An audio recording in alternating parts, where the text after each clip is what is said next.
Good morning students. கெமிஸ்ட்ரியில் matter around us lesson பார்த்துட்ருக்கோம். Last வீடியோவில் பியூர் சப்ஸ்டன்ஸ் அண்ட் மிக்சர்ஸ் அப்படிங்கிறத பற்றி நாம் டிஸ்கஸ் பண்ணோம். இப்போ நெக்ஸ்ட்டு செப்பரேஷன் ஆஃப் மிக்சர்ஸ். மிக்சர்னால் உங்களுக்கு தெரியும், நிறைய பொருள் காம்போனன்ட்ஸ் நிறைய கலந்தது தான் வந்து மிக்சர் அப்படிங்கிறோம். செப்பரேஷன்னா பிரிக்கிறது. ஸோ இது நம்ம வந்து எப்படிங்கிறத பார்க்கலாம். Are all mixers used as they are, or is there a need for separating components?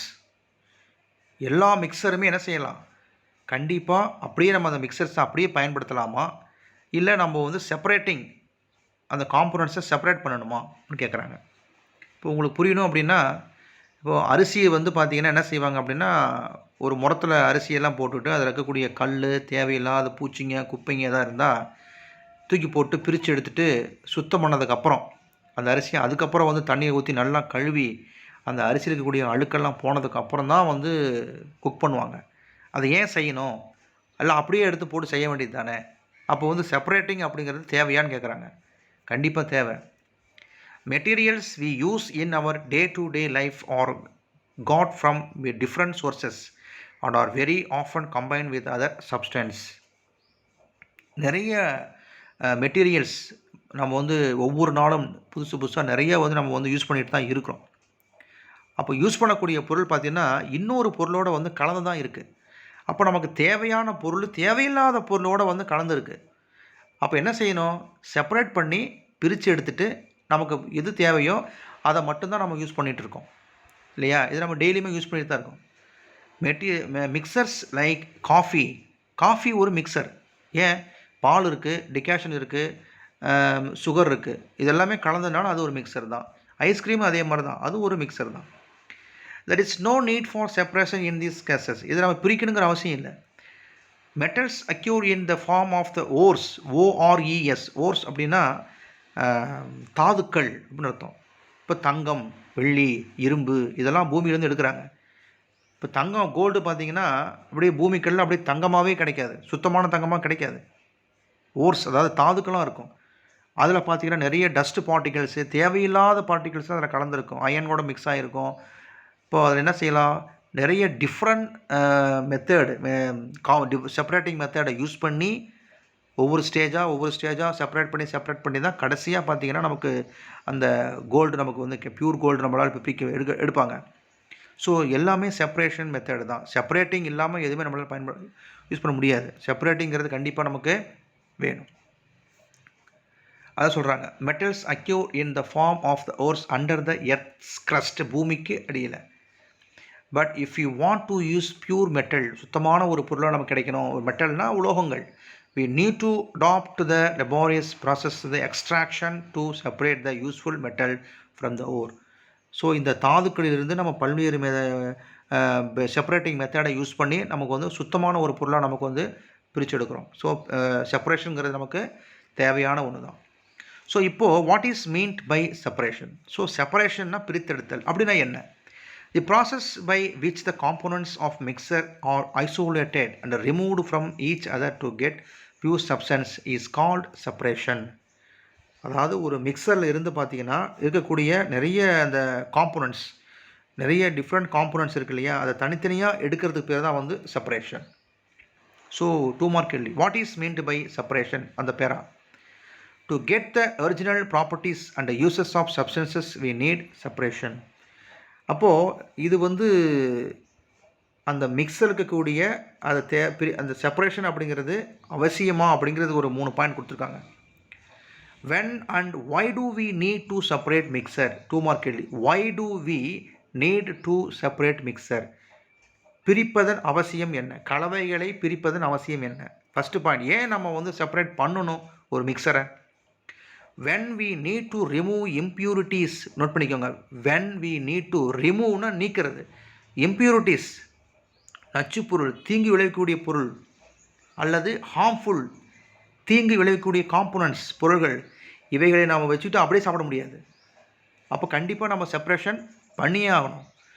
Example பார்த்திங்கன்னா ஸ்டோன்ஸ் ஃப்ரம் ரைஸ், அரிசியிலிருந்து கல்லை நாம் ரிமூவ் பண்ணணுன்னா என்ன செய்யணும், புடைக்கணும், இல்லைன்னா நீக்கணும், நம்ம கையிலேயே நம்ம கல் எடுத்து பொறுக்கி போடணும். இந்த மாதிரி ஏதாவது ஒரு மெத்தடை யூஸ் பண்ணி செப்பரேட் பண்ணணும். கல்லும் அதில் ஸ்டோன் கலந்துருந்தா அப்படி நம்ம சாப்பிட்டா என்ன ஆகும்? ஸோ செப்பரேஷனுங்கிறது இந்த ஒரு ரீசனுக்காக நமக்கு வேணுங்கிறாங்க. Second point, when the useful component has to be separated from other components. நமக்கு பயன் தரக்கூடிய யூஸ்ஃபுல் காம்போனண்ட் நிறைய கலந்துருக்குது அப்படின்னா கண்டிப்பாக செப்பரேஷன் பண்ணி நம்ம பிரிச்செடுக்கணும். பெட்ரோல் ஃப்ரம் பெட்ரோலியம், பெட்ரோலியத்தில் இருந்து ஒரு 15 ப்ராடக்ட்ஸ் இருக்குது. Petrol, diesel, kerosene, LPG gas நிறைய இருக்குது. 8th ஸ்டாண்டர்டில் ஒரு லெசன் இருக்குது இதில். ஸோ இங்கே நமக்கு யூஸ்ஃபுல் ப்ராடக்ட்ஸ் நிறைய இருக்கிறதுனால நமக்கு செப்பரேஷன் வேணும். Third point, when a substance has to be obtained in highly pure. எனக்கு சுத்தமாக ஒரு பொருள் எனக்கு கிடைக்கணும், கண்டிப்பாக செப்பரேஷன் வேணும். தேவையில்லாததெல்லாம் நீக்கிவிட்டால் சுத்தமான பொருள் நமக்கு கிடைத்துவிடும். Gold from gold mines. Gold மைனை தங்க சுரங்கத்திலேருந்து அப்படியே எடுக்கிறது, சுத்தமான தங்கம் கிடைக்காது.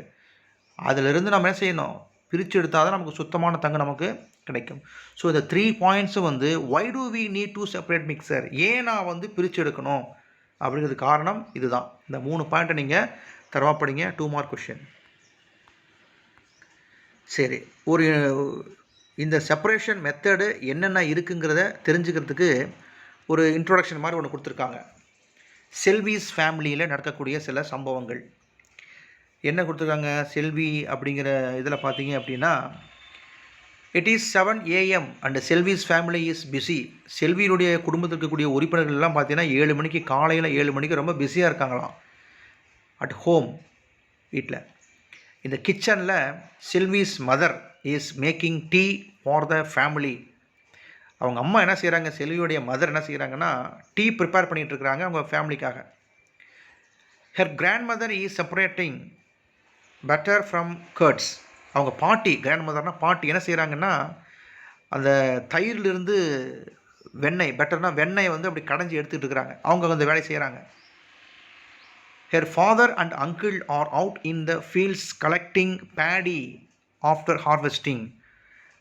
அதாவது பேடினா நெல்மணிகளை சேகரிக்கிறாங்க. அதாவது அறுவடைக்கு அப்புறம் பார்த்தீங்கன்னா, ஹார்வெஸ்டிங்னா அறுவடை செஞ்சதுக்கப்புறம் அந்த கதிரெலாம் எடுத்துகிட்டு அடித்து அந்த நெல்மணிகள்லாம் பிரிச்சுட்டு இருக்கிறாங்க. ஸோ அவங்க அப்பாவும் மாமாவும் அந்த வேலையை பார்த்துக்கிட்டு இருக்காங்க. Selvi is helping her mother in preparing to cook rice and is separating stones from the rice. அதாவது அவங்க அம்மாவுக்கு ஹெல்ப் பண்ணுறான். என்ன ஹெல்ப் பண்ணுறா செல்வி? ரைஸ், அரிசியிலிருந்து கல், ஸ்டோனை பிரிச்சுட்டு இருக்கிறாங்க. கல் பொறுக்கி சுத்தம் பண்ணிகிட்டு இருக்கிறாங்க. யார்? செல்வி.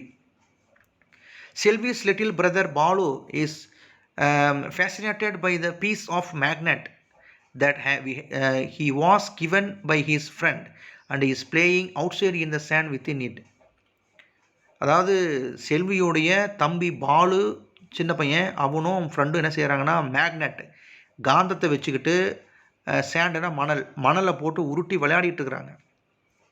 நீங்களாம் விளையாடிருப்பீங்க. காந்தத்தை மணலில் போட்டு உருட்டி அப்படியே எல்லாம் அப்படியே காந்தத்தில் அப்படி இருக்கக்கூடிய அந்த இதெல்லாம் ஒட்டிக்கும் இல்லையா, மேக்னெட்டில் கூடிய அதில் போல் ஒட்டிக்கும். அதெல்லாம் எடுத்து ஒரு பேப்பரில் மேலே அப்படி கொட்டிட்டு மேக்னெட் அடியில் வச்சு சுற்றும் போது பார்த்திங்கன்னா அந்த பேய் விளையாட்டு வேலை விளையாட்டுருப்பீங்க. அந்த வேலையை அவங்க தம்பி விளையாடிட்டு இருக்கிறான். சரி, இப்போ இந்த ஃபேமிலியில் பார்த்த ஒவ்வொருத்தரும் ஒவ்வொரு வேலை செஞ்சிட்ருக்குறாங்க. இவங்க எல்லாருமே பார்த்திங்கன்னா ஒரு செப்பரேஷன் மெத்தடை யூஸ் பண்ணிகிட்ருக்காங்க.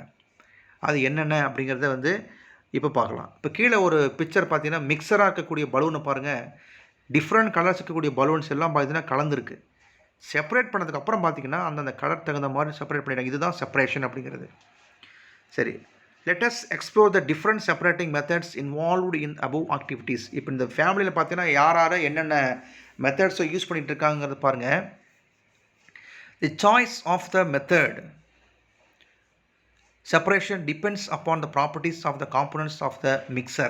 The separation method may be based on the particles. ஒரு சைஸை பேஸ் பண்ணி பிரிக்கலாம், ஷேப்பை பேஸ் பண்ணி பிரிக்கலாம், இல்லைனா சாலிடு, லிக்விடு, கேஸஸ், இது மாதிரி இருக்கக்கூடிய பேஸ் பண்ணி நம்மளால் என்ன செய்ய முடியுது, ஈஸியாக செப்பரேஷன் பண்ண முடியும். இப்போ செல்வியோடைய mother used as a strainer to remove the tea லீவ்ஸ்னால் அந்த தேயிலை சொல்லுது, to get the clear liquid. So அந்த டிகேஷன் மட்டும் எடுத்துக்கிட்டு டீ தூளை மட்டும் அப்படி தனியாக ஃபில்டர் பண்ணுறாங்க. அதுதான் ஸ்ட்ரெயினரை வடிகட்டுறாங்க. வடிகட்டின்னு சொல்லும் இல்லையா, அதுதான். வடிகட்டி பயன்படுத்துகிறாங்க. ஸ்ட்ரெயினர் வடிகட்டி. The larger sized particles of the tea leaves will be retained by the strainer while the clear liquid will pass through. இந்த டீயில் வடிகட்டும் போது பார்த்தீங்கன்னா அந்த ஸ்ட்ரெயினில் இருக்கக்கூடிய அந்த ஹோல்ஸ் இருக்கும், அந்த துளைகள் வழியாக வரக்கூடிய அந்த கிளியர் லிக்விட் மட்டும் உள்ளே அலோவ் பண்ணும். அந்த டீ லீவ்ஸ் சொல்லக்கூடிய தேயிலை தூள் பார்த்தீங்கன்னா உள்ளே வராது, அந்த மேலே கூடிய அந்த ஸ்ட்ரெயினர்லேயே தங்கிக்கும். அப்போ நமக்கு தேவையில்லாத தனியாக தூக்கி போட்டோம், நமக்கு கீழே இருக்கக்கூடிய அந்த டிகாஷன் மட்டும் நமக்கு கிடைக்குது. ஸோ இந்த ப்ராசஸ் பேர் வந்து ஃபில்டரிங் சொல்லுவாங்க, வடிகட்டுதல், ஃபில்டரிங் அப்படிங்கிறது. இது நீங்கள் வீட்டில் பார்த்தது தான். டீ ப்ரிப்பேர் பண்ணும்போது பார்த்தீங்கன்னா அதை வடிகட்டுவாங்க பார்த்தியா, அப்போ நமக்கு தேவையானது பார்த்தீங்கன்னா டிகாஷன் கீழே வந்துடும், அந்த டீ தூள் அப்படியே மேலேயே தங்கிக்கும். இது வந்து ஃபில்டரிங்கிற மெத்தடு. அப்போ அவங்க அம்மா வந்து இந்த ஃபில்டரிங்கிற அந்த செப்பரேட்டிங்கிற மெத்தடை யூஸ் பண்ணுறாங்க. Will you discard the tea leaves after straining? இந்த டீ தூளை வந்து வடிகட்டதுக்கப்புறம் டீ தூள் இல்லையா, அது என்ன செய்வீங்கன்னு கேட்குறாங்க. தூக்கி போட்டுருவீங்களா, இல்லை ஏதாவது மறுபடியும் ஏதாவது ரீயூஸ் பண்ணுவீங்களா அப்படின்னு கேட்குறாங்க. அது நீங்கள் தான் டிசைட் பண்ணி யோசனை பண்ணி சொல்லணும், டீ தூள் என்ன பண்ணுறீங்க அப்படின்னு. அடுத்தது பாருங்கள், ஏ சீவ்னா சல்லடை. A sieve is similar to strainer. இப்போ சீவ் அப்படிங்கிறது ஜல்லடையும் ஸ்ட்ரெயினருங்கிற வடிகட்டியும் ஒரே வேலை தான் செய்யுது. இந்த சீவ் அப்படிங்கிறது திடப்பொருளை சாலிடக்கக்கூடிய பொருள். இப்போ இந்த மாவுலாம் ஜல்லடை போட்டு ஜலிப்பாங்க, அந்த ஜல்லடைங்கிறது பார்த்தீங்கன்னா சின்ன சின்ன ஹோல்ஸ் இருக்கும், அதில் அந்த ஹோல்ஸ்குள்ளே வரக்கூடிய பார்ட்டிகல்ஸை மட்டும்தான் அலோவ் பண்ணும். வர முடியாது இருக்கக்கூடிய அந்த சின்ன சின்ன பூச்சிங்க, வண்டுங்க, இதெல்லாம் நிறைய கலந்து குச்சிங்க இதெல்லாம் இருக்கும் பார்த்தியா, இதெல்லாம் பார்த்தீங்கன்னா அதுக்குள்ளே அலோவ் பண்ணாது. அப்போ அந்த வடிகட்டிலேயே தங்கிக்கும், அதாவது அந்த சல்லடையிலேயே தங்கிக்கும். ஸோ இந்த சீவ் அப்படிங்கிறதும் ஸ்ட்ரெயினர் அப்படிங்கிறதும் ஒரே வேலை தான். The sieving is used when we have to separate solid particles. Note பண்ணிக்கோங்க, சாலிட் பார்ட்டிகல்ஸ் டிஃப்ரெண்ட் சைஸஸில் இருக்கும். Bran from flour, sand from gravel. இந்த கன்ஸ்ட்ரக்ஷன் சைடில் பார்த்தீங்கன்னா கட்டடம் கட்டுறாங்க இல்லையா, அங்கே பார்த்தீங்கன்னா பெருசாக ஒரு கம்பியால் செய்யப்பட்ட ஒரு ஜல்லடை இருக்கும், சீவ் இருக்கும். அதில் வந்து மணல் எடுத்து அப்படி கொட்டி தேய்ப்பாங்க. தேய்க்கும் போது பார்த்தீங்க அப்படின்னா அந்த ஹோல்ஸ் வழியாக பார்த்தீங்கன்னா நைஸாக இருக்கக்கூடிய சின்ன சின்ன பார்ட்டிகல்ஸ் இருக்கக்கூடிய மணல் மட்டும் உள்ளே வந்துடும், பெரிய பெரிய கல்லுங்கள்லாம் பார்த்தீங்கன்னா தனியாக வந்துடும். இது வந்து செப்பரேட்டிங் மெத்தட். இதுதான் வந்து சீவிங் மெத்தட், அதாவது சலித்தல். இங்கே பார்க்கலாம். பிராண்ட் ஃப்ரம் ஃப்ளோர், மாவு என்ன செய்வாங்க, போட்டு ஜலிப்பாங்க. மாவுலேருந்து தவிடு போட்டு நீக்கி, தவிடுங்க குப்பைங்க எல்லாம் இருந்தால் கூட என்ன ஆகும், ஜலிக்கும்போது மாவு நைஸாக இருக்கக்கூடிய மாவு மட்டும் வந்துடும், மீதியெல்லாம் மேலேயே தங்கிடும். ஸோ இதுவும் சீவிங் மெத்தடு தான். ஸோ உங்களுக்கு வந்து வாட் இஸ் சீவிங் அப்படின்னு கேட்டாங்கன்னா, இந்த sieving is used when we have டூலிருந்து இந்த பேரா ஃபுல்லாக எழுதுங்க, 2 மார்க் கொஸ்டினில் உங்களுக்கு கேட்பாங்க.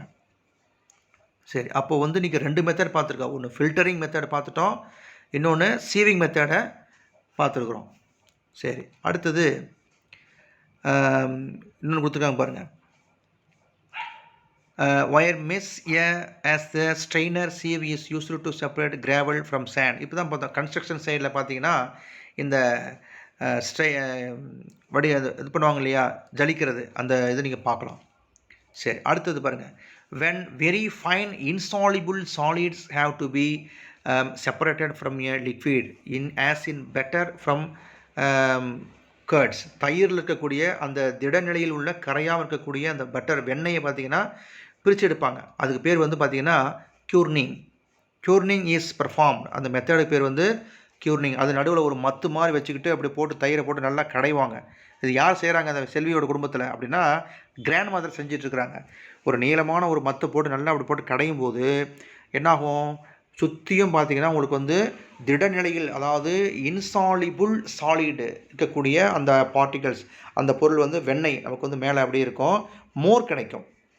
The mixer is skewed vigorously when solid butter will be collected on the sides of the vessel. பாத்திரத்தினுடைய ஓரங்களில் பார்த்தீங்கன்னா அந்த பட்டர் கிடைக்கும். Both butter and buttermilk are obtained after curing are useful and can be consumed. அப்போது இந்த கடையிறதுக்கு பேர் தான் வந்து க்யூர்னிங் அப்படிங்கிறது. அதுக்கப்புறம் பார்த்தீங்கன்னா என்ன கிடைக்கும், நமக்கு பட்டர் அப்படிங்கிறது கிடைக்கும், வெண்ணெய் கிடைக்கும், பட்டர் மில்க் அதாவது மோர் கிடைக்கும் அப்படிங்கிறாங்க. இந்த மாதிரி நடுவில் ஒரு குச்சி மாதிரி வச்சு போட்டு கடையிற மெத்தட் தான் நம்ம வந்து எங்கே பார்க்கலாம்னா, நம்மளுடைய வாஷிங் மிஷினில் பார்த்தீங்கன்னா இந்த இதுதான் இருக்கும். நடுவில் பார்த்து அப்படியே போட்டு அப்படி துணியை போட்டு நல்லா அப்படி ட்ரை பண்ணுறதுக்கு பயன்படுத்துவாங்க. பாருங்கள், டூ யூ நோவில் கொடுத்துருக்காங்க பாருங்கள்.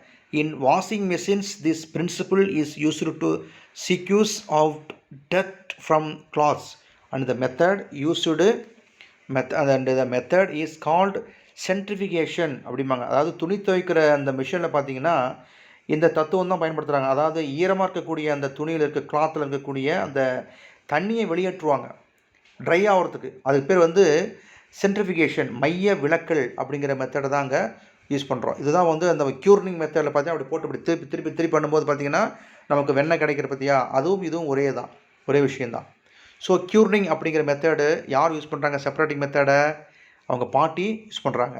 ஸோ அவங்க கிராண்ட் மதர் பயன்படுத்தக்கூடிய அந்த செப்பரேட்டிங் மெத்தடு வந்து ஃபில்டரிங். அதுக்கப்புறம் வந்து பார்த்திங்கன்னா சீவிங், ஜலிக்கிறாங்க. அதுக்கப்புறம் பார்த்திங்கன்னா க்யூர்னிங், அதாவது கடைதல், தமிழில் சொல்லுவாங்க கடைதல், க்யூர்னிங் மெத்தடை பயன்படுத்துகிறாங்க. யார்? கிராண்ட்மா. சரி, இப்போ வந்து நம்ம ஒரு 3 செப்பரேட்டிங் மெத்தட்ஸை பார்த்துருக்கோம். இன்னும் நிறைய செப்பரேட்டிங் மெத்தட் இருக்குது. நெக்ஸ்ட் கிளாஸில் நாம் பார்க்கலாம். தேங்க்ஸ்.